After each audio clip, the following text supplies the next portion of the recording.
Okay, so up to this point, we've done a really nice job showing the composition of our data using charts like columns, pies and donuts, and clustered and stacked bars. Now let's say we want to give some sense of trending as well based on our release date data.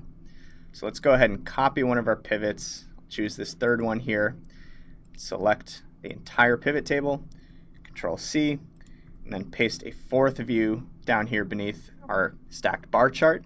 And in this case, I'm going to update the view quite a bit. So instead of showing the number of titles now, I actually want to see how gross revenue moves.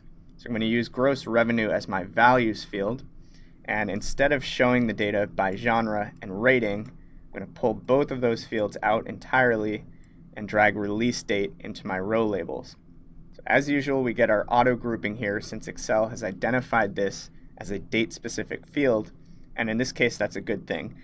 Since the idea here will be to show data rolled up to the year level. Now, if you're using an older version of Excel and your dates don't auto-group, you should be able to drill into your pivot table, analyze options, and manually select the group field button here to roll that data up to months and years. And if that doesn't work, you can also pretty easily create new columns in the raw data tab itself using functions like year and month. So in this case, because our dates were auto-grouped, we've got quarters, release dates, and years. Let's pull quarters out and release date out so that we're just summarizing gross revenue by year. And now I do have to caveat that this isn't exactly a traditional time series analysis. We're not showing how revenue as a whole has trended over time, but rather the total revenue generated based on the year of each film's release. So for example, since Jurassic Park was released in 1993, all revenue generated by that movie would show up in the 1993 bucket. So even if Jurassic Park generated $10 million in revenue in 1994, all of that revenue is going to get lumped into 1993 since that's the year that Jurassic Park was released. So if we wanted to show a true time series, we would need raw data with multiple observations of revenue over time. But don't worry, we do have some great time series data that we'll play with in the final section of the course when we dive into some different case studies. So anyway, now that we have a revenue by release date rolled up to years, let's limit the view to only show the past 20 years or so. So quick pro tip, rather than drilling into our sorting and filtering options and manually selecting 20 or so boxes, there's an easier way to do this. And in the view itself, I can actually just click and drag to select the window that I want. In this case, I want 1995 through 2015. I'll exclude 2016 since that just includes a handful of rows of data. And with this selection in place, it's as simple as right-clicking, drilling into filter options here, and keeping only these selected items. Now if I scroll up, I can see that my view has been updated to include just the view that I had selected. So nice little tip there. And from here we could go ahead and toss a simple line chart on this and call it a day. If we go into our tools, pivot chart, basic line chart. And this is nice. It shows a good little view of how films released more recently have driven considerably more revenue than those released in the 90s, for instance.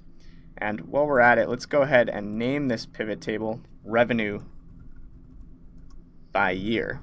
So there we go. But instead of sticking with the line chart, I want an excuse to use my all-time favorite chart type, which is the stacked area chart. Now, without going on too much of a tangent, the reason I love area charts is that they pack a ton of information into a really clean, really elegant visualization.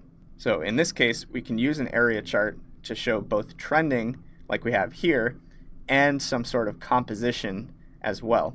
So to demonstrate this, let's grab our ratings field and drop it into our column labels or legend series options, which will show us if there have been any interesting trends in terms of which types or ratings of films are being produced more or less over time or generating more or less revenue over time. Now, this is already pretty cool. You can already see a story starting to take shape here as Excel integrates that data as new lines or new series within our chart. But trust me, an area chart will do an even better job.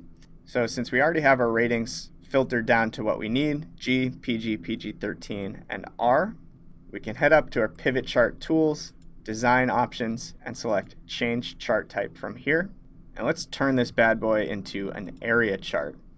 Now the traditional area chart isn't exactly helpful here since our series are overlapping each other, but in this case using a stacked area is a really great way to visualize both how volume as a whole has changed over time, represented by the height of the entire chart, and how the composition or distribution of values has changed as well. So let's hit OK, and we can go ahead into our tools, analyze, get rid of those pesky field buttons, and stretch it out a bit, and voila, we've got ourselves a beautiful stacked area chart.